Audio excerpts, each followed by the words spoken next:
It is Tuesday, September 30th, 2025, and we enter week 6 of the college football season. October, just tomorrow. I mean, we're flying through the first month.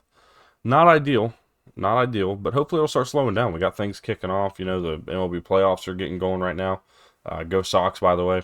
Um, we've got NHL season coming up starting next week. Actually, as a matter of fact, a week from today, we have the first night of NHL action, so that's pretty fun. Um, but of course, we're a college football show, so that's what we're here for. And we got a lot to talk about today. We got a new top 25 dropping. We've got a game preview, Houston and Texas Tech. We also have a little bit of news out of Arkansas. I didn't get a video out yesterday, just simply a little too busy. Actually, really what ended up happening, I wasn't even busy. For those who don't know, I work night shifts. So I work I work anywhere from 10 to 13 hours overnight. And I was just happened this Sunday was one of my nights to work. I came home Monday morning at about, I don't know, it was probably 7:30 by the time I got home, and I went to sleep and woke up at 5 p.m. Not a lot of time to get a video out in that, so my bad. Things happen. Full transparency. You know, I don't want to miss videos, but or days of uploads, but unfortunately, life does happen, and so it is what it is. I could have pushed through, could have tried to get a video out, but I didn't want to rush it. Figured I could wait till today, get some good good quality content out at a good time. So thank you guys so much for the understanding. Thank y'all so much for the support recently. Again, we're trying to hit 200 subscribers though. All you gotta do is hit that little red subscribe button. It's free. It just keeps you, coming back here, seeing these videos more often. Over 90% of people who watch these videos here, even this video today, are not subscribed. It's a pretty quick fix. I appreciate it. And, really, I just thank you for being here and taking your time to watch this video today. So with all that said, it's time for today's episode of Armchair Analysis. And we kick this thing off with Sam Pittman, fired at Arkansas, which means that Bobby Petrino steps in, already making some changes. We're going to talk about the future of Arkansas football probably tomorrow. So, kind of like I did with Oklahoma State, kind of like I did with Virginia Tech and even UCLA, I'm going to do the exact same today. How does Arkansas move forward as a program? They've got a lot of work to do, and unfortunately, they've been kind of in this position for a while now. A lot of work yet to do, a lot of things that they need to figure out and fix going forward to put themselves in contention within the SEC and really within that playoff landscape that they're trying to be a part of. So with all that said, we'll leave it there. I'll come back to it tomorrow. I'll tell you guys exactly what I think is going to happen, how it's looking right now, some of the favorite candidates for that job, including the current acting head coach. We'll talk about all those things here again tomorrow. So make sure you stick around for that if you're an Arkansas fan. We will certainly talk more on that. Now moving on, let's go ahead and get this top 25 out of the way, because I'm sure there's going to be a lot of people who disagree with some of the things I'm about to say here. But I hope that you'll hear me out. I really do hope that you'll hear me out here. So let's go ahead and pull this thing up on the screen. The Week 6 top 25 looks interesting. And I know it does, because I deliberated this. Part of the reason I didn't get a video out yesterday was because it was supposed to be this. It was supposed to be this top 25 that you're looking at on your screen right now. And to be completely honest with you, I didn't feel comfortable where it was at. I didn't like where we were. I didn't want to bring that out and feel like I didn't give certain things the proper justice that they deserved. So it took me some time, and I decided to really sit back and look at this and how I feel. So hear all this out. Understand that I know you're not going to agree, and I don't mind that you don't agree. As a matter of fact, I'd love to know what you disagree on and why. But this is what I came up with as I think the most fair and most reasonable for the rankings, based on what I've seen so far this season and how things will pursue forward. Starting at number 1, Ohio State stays there. They dominated Washington, continue to be a force in the red zone. They continue to find ways to move the ball and score points even without really having a very dynamic passing game right now. And it's not for lack of trying, trust me. And they have the talent to be dynamic. The biggest problem is they just haven't done it yet. Haven't had a necessity to really try to push the ball downfield at a consistent level. And really, I don't know that they can. I don't know that I trust Julian Sayin. That's my biggest hold up on Ohio State as a team right now, is their ability to push the ball down the field when they need to do it. Can they? They have the wide receivers, certainly. But can they take those deep shots and be successful more times than not? Questions remain to be answered on that side. But I do like Ohio State. I think they're a really good team. I love the defense. They're playing fantastic football. They really exposed Washington at the line of scrimmage. Made me rethink how I feel about Washington a little bit. Kind of sit back and evaluate as we go on and say, okay, maybe this Washington team isn't quite there yet. They're missing some stuff on the line of scrimmage. The defense still missing some pieces. Even though I think Ryan Walters is a better coordinator than what I saw and have seen so far from Steve Belichick, there's just still some work to do for UW and what they can bring to Seattle. With all that said, Ohio State remains at number 1. Oregon moves up to number 2 from number 6 last week. A lot of teams in front of them lost that are going to help this out. But the one thing that remains the same is Dante Moore played a great game. Took care of the football, moved the ball, poised in this environment, and really stepped up when it mattered the most, including a big-time one-play touchdown in overtime. This team is going to go as he goes, and as he continues to build his confidence, continues to stay poised in these types of situations. Oregon's not going anywhere. They move up to number 2. Love what they bring to the table. Love the defense. They got rattled a little bit. They got thrown off when Penn State changed up what they were doing, really tried to push that ball on the ground a little bit more, run it more of a kind of an old-school approach. But they planted their feet and stood strong when it mattered most, and Dylan Thieneman comes up with the biggest play of the game, the sealer in overtime, in double overtime, intercepting and taking the ball away. Oregon moves up to 2. Miami sits at 3. Miami still has, I think, probably the top 2 most impressive wins of the season. Actually, no, I take it back. They have one of the more impressive wins on the season, but I don't think it's top 2 based on what they have. But I do believe that we've seen a lot of consistency. I think this is a team that really brings a lot of success to the table so far. Their resume speaks for itself. They're undefeated. They're moving on. And they go play Florida State this weekend. Game day will be there. Excited for what this matchup brings to the table. Even though I don't have Florida State ranked, we'll explain why here later on. But even though I don't have Florida State ranked, I still think this is a fun matchup and could really bring a lot of eyes and attention to the ACC that really needs it, with only a handful of teams making a difference. Number 4, I got Oklahoma. I love what they're doing. And I still really like this Oklahoma team, even if it's Michael Hawkins. Remember, he's been here before. He was trusted with this offense last year for a portion of the season. And I think Michael Hawkins' skill set fits what John Mateer was doing. May not be as good, but fits that skill set to where if you need him to make plays in this Ben Arbuckle offense, he can do it. The defense is going to carry for the next couple of weeks, and I still buy into that notion. But watch Oklahoma these next couple of weeks and tell me how much truly changes in this offense. Because I'm not buying into the idea that it's going to be as much as people may think. And number 5, I got Texas A&M. They have really started to sell me recently, and Marcel Reed is starting to sell me a little bit as to what this team can really be. I think they are certainly pushing forward. They dominated Auburn, flat out dominated. Auburn played a good game and did enough to stay around and hang around in that game. But Texas A&M, if we look at the stats for what they were, that was dominant. That was a big-time effort from A&M's defense. Made a lot of plays when they mattered most. Got in the backfield a lot. I think they had 7 sacks. Another story for the Auburn offensive line. 17 sacks in the last 2 games. But Texas A&M dominating at the line of scrimmage on both sides. Like what they're doing. I got them at number 5. Texas is at number 6. And now this is an interesting one because a lot of people are going to not like these next 2 where they're at based upon production and what they've done so far for us. Because what have you done for me lately? Penn State losing to Oregon. Why are they at number 7? Neither of these teams have beat anybody who's really a top 50 team in projections. I know that. You look at Texas, and truth be told, a lot of people, including myself, still buy into this team as really good. What I don't buy into is the quarterback position. We're going to just see it. And I'm really just going to let it play out because I think that it's going to answer the question itself for me here very quickly. As a matter of fact, next weekend, it's going to answer its own question for me. Texas has the potential to either fix themselves, get things right, move forward, or they're going to drop anyways. And if they lose bad enough, they're going to drop significantly.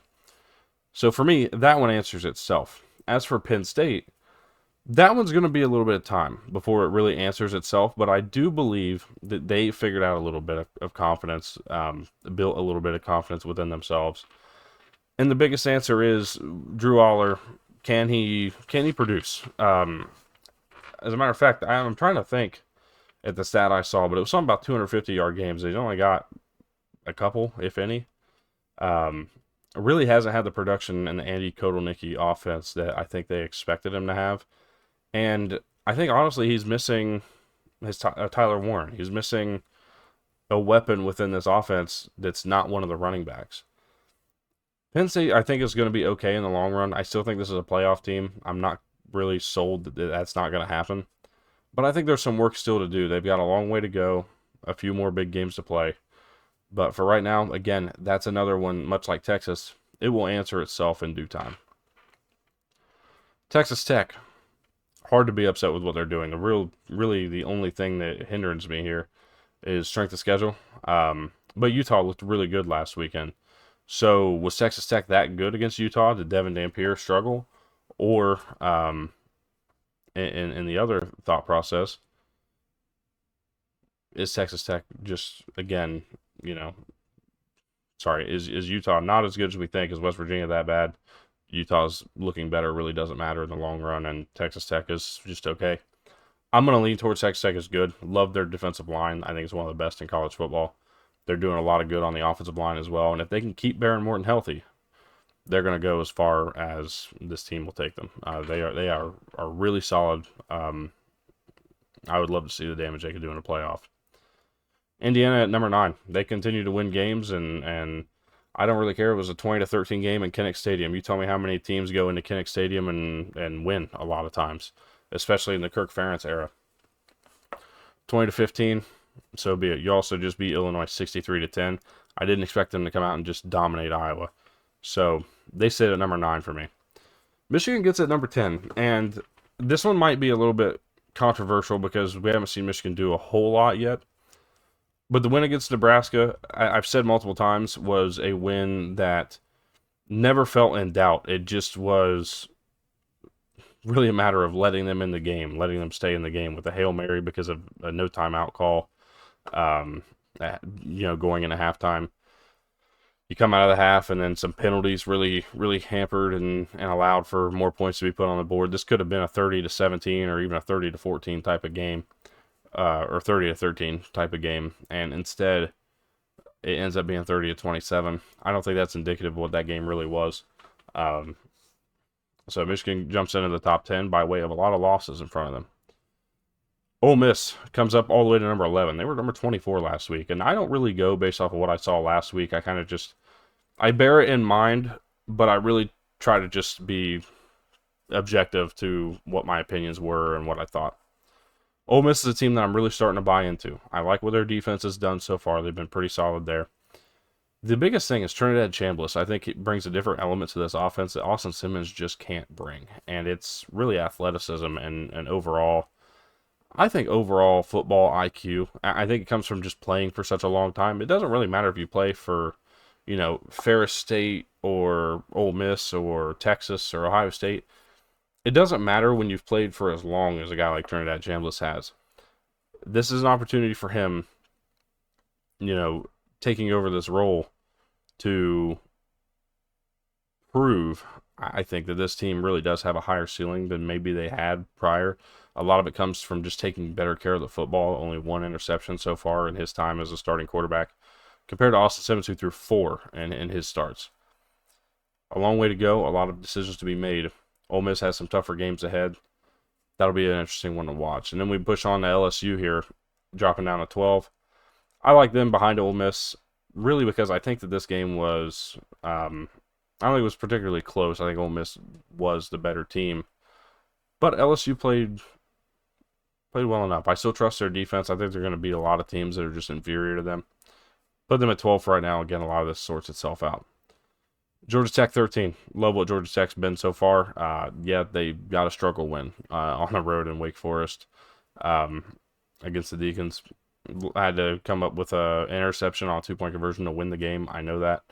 But seemingly this year is going to be about winning games.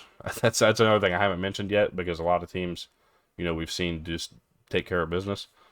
Georgia Tech's taking care of business by winning. Winning games is probably what's going to matter this year. It looks like a lot of chaos is still ahead. Iowa State continues to win, continues to look really good doing it. I'm not going to hold the Arkansas State game against them.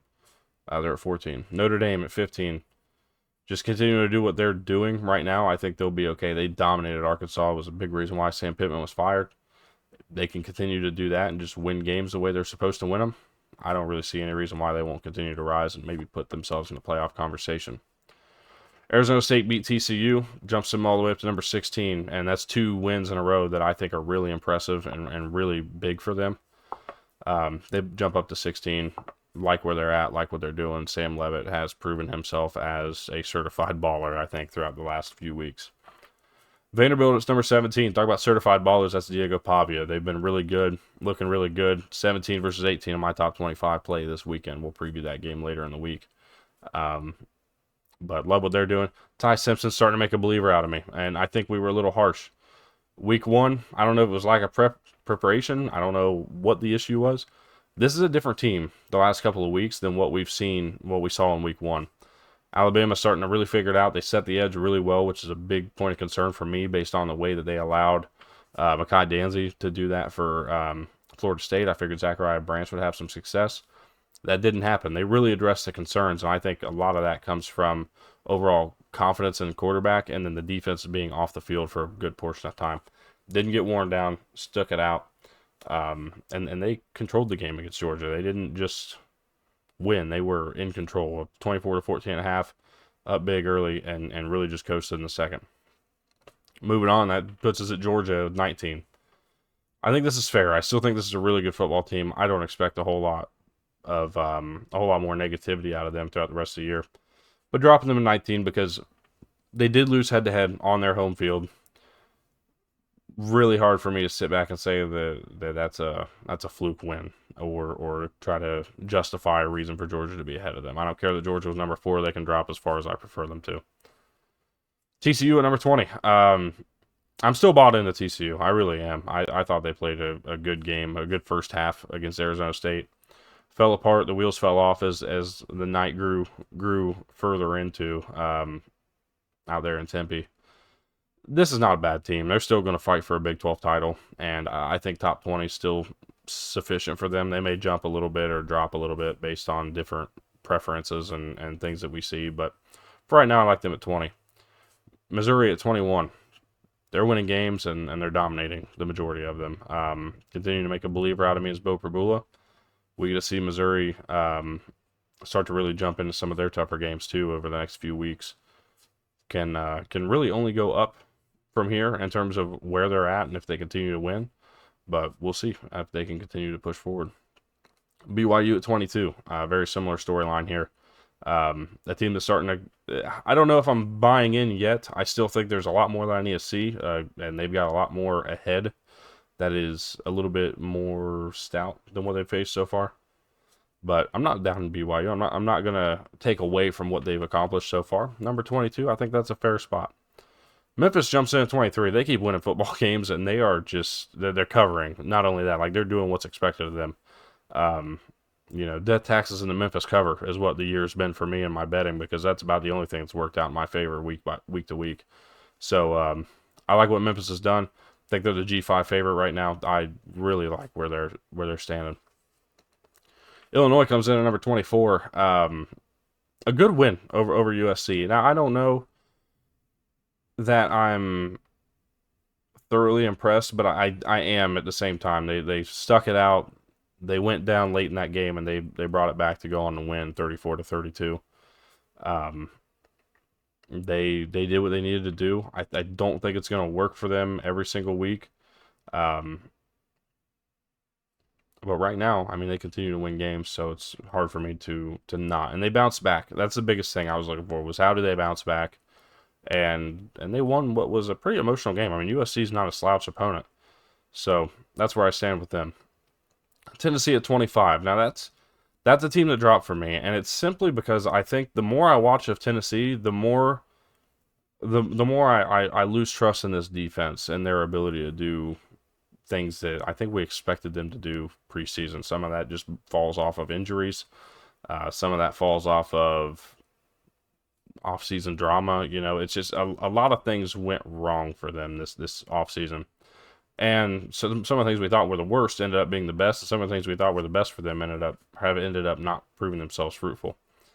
They've got a long way to go, and I'm not completely taken away from Tennessee. I'm not counting them out by any means, but they've got a lot of work to do on defense because they've got some big games still ahead of their season, including games against Vanderbilt, against Alabama, that they are going to have to find ways to win, and they're going to have to find ways to slow down the opposing offenses. And if they can't do it, they are going to get beat. And there's probably some upsets that are still in front of them as well.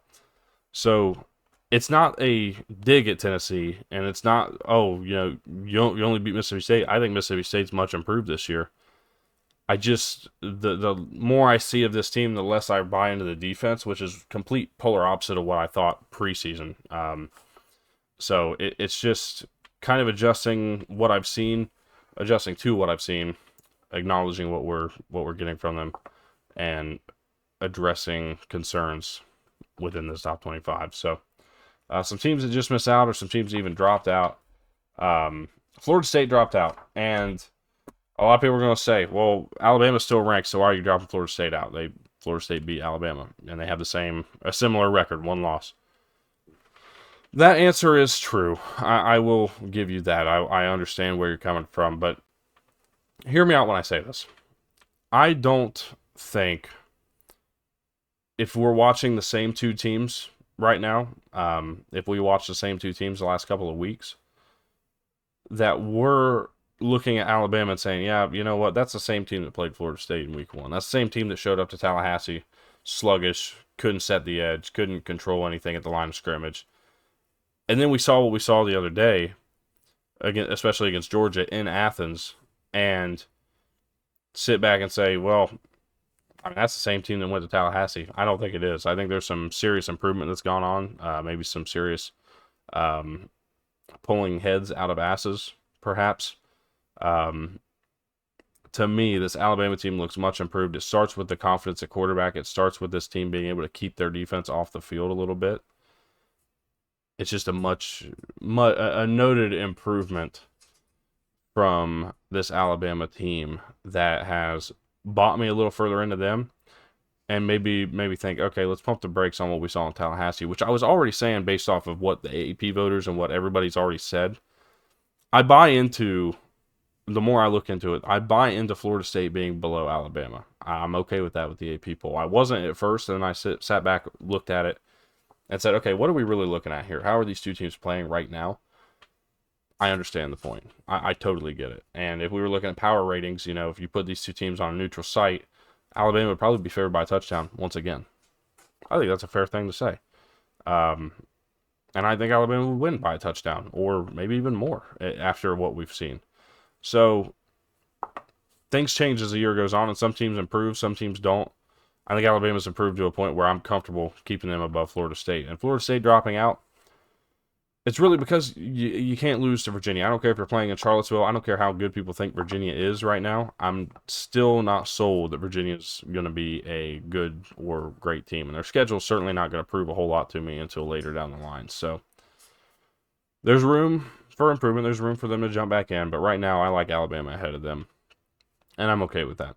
Similarly, people are going to say the same thing about Indiana, Texas Tech behind Penn State. I get it. But I just think that if we're talking about teams that would be favored, sure, Penn State hasn't been impressive, but they had one chance to, and when they could have folded and when they've looked bad, they've hung around. They hung around that game long enough to throw a few punches and really 2 or 3 big ones that put them in this game, get them to overtime, and then get themselves the lead in overtime. Sure, it didn't work out in the end, but this team fought hard, and they showed a lot of character in that game. I have to give some credit to that. So that's where we land. Let me know what you guys think. I'm sure we're all going to agree. No, we're not going to agree, and that's fine. But again, that's what I want you guys to do. Comment down below. Let me know what you guys think. What I'm hitting on, what I'm missing on, what you like, dislike, anything. I'm here for it. Love the interaction down below. Thank you guys so much for that. With that said, let's go ahead and talk about today's game of choice, and that is Texas Tech and Houston. And man, what a matchup this really is. This game, I really wouldn't be talking about if this was in Lubbock, but this game's in Houston, and it's a night game. We've seen the Big 12 night games kind of taking over the Pac-12 after dark mantra, and I got to be honest, I like what I've seen from Houston so far this year. Now, I'm not going to sit back and tell you that I think Houston's going to win. I would be ridiculous to predict Houston to upset Texas Tech here. But what I will say is I'm not going to be surprised if they hang around. They've run the ball pretty well. I think their run game, I think some of their passing concepts are going to be good against this pass rush. That's one thing that I'm really liking, that matchup. The other thing I like, though, is this Texas Tech offense. And if they can keep Behren Morton healthy, which has been really a reason for concern the last couple of years, maybe we'd see a little bit more, maybe a little bit different, maybe even a bigger win. But we'll see what happens. We'll see how healthy Morton is going into the game, how healthy he can stay throughout the game. There's a long way to go, certainly, and a long game to be played Saturday night. But I'm excited for this one, really am. Texas Tech's been lighting it up on offense, and they have one of the best in the country for rightful reasons. They're running the ball amazing. I think it's Cameron Dickey has been a big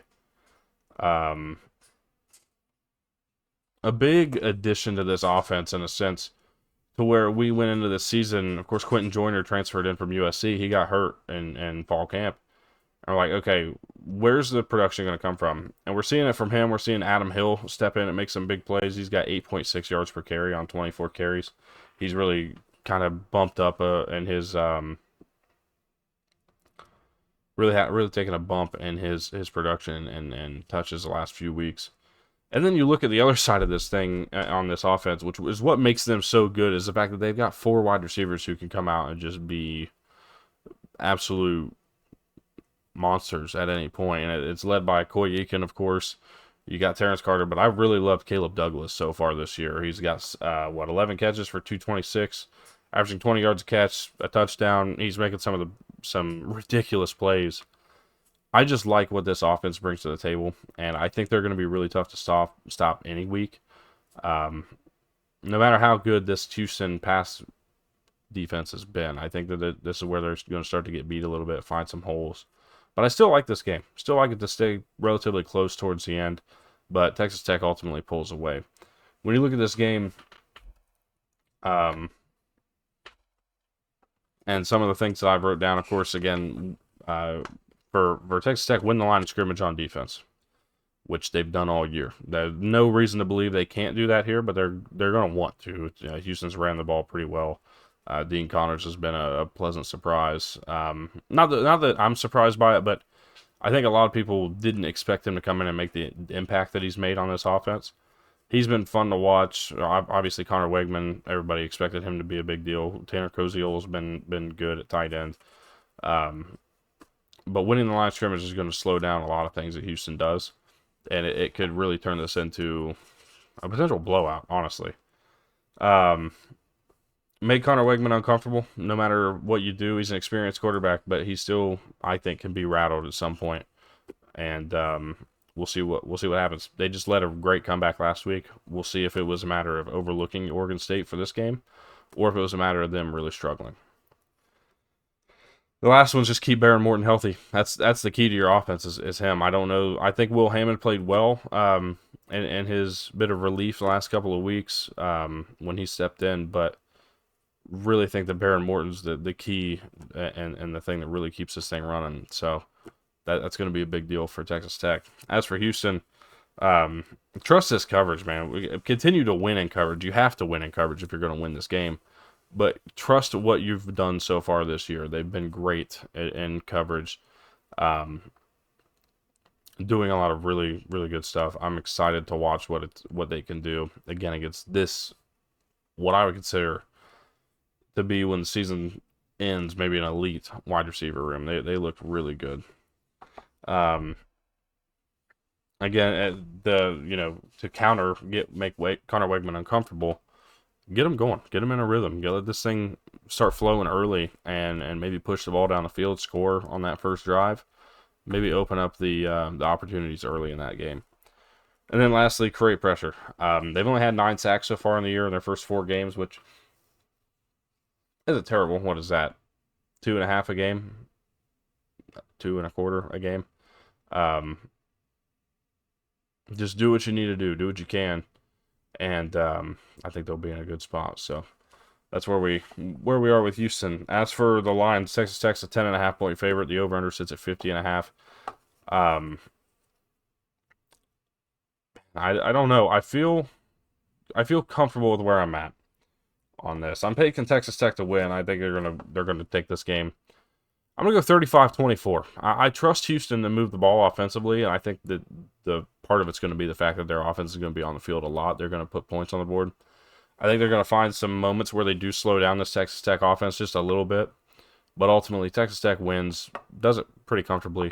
Again, 35-24 is the pick I'm making there. So let me know what you guys are taking. I presume the majority are going to pull for or pick Texas Tech in this one, but excited for it. Excited for it. We got a lot more to go.